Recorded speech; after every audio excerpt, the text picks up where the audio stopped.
ang medyo malalim na what our law enforcement agencies have pursuing now and agents, no? We have now teams looking at possibilities. Alam niyo yung we're confirming information na mentor. Alam niyo yung mini-mentor yung mga bata na may nag-e-engage sa kanila. Tinetext sila, tapos parang meron silang kinoconsult na okay ba itong ginawa ko? Ano ba itong gagawin ko? So we're pursuing those aspects, no?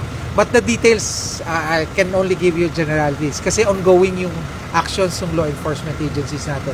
On the aspect of it being a terrorist act, definitely, nakikita naman, because the purpose of terrorism is to sow fear, di ba? In the general population. So, pag nakita nyo, that element of creating fear on the public, it's present, no? So, ito yung mga nuances of things that we continue on fighting, no? Bumaha man o hindi bumaha, but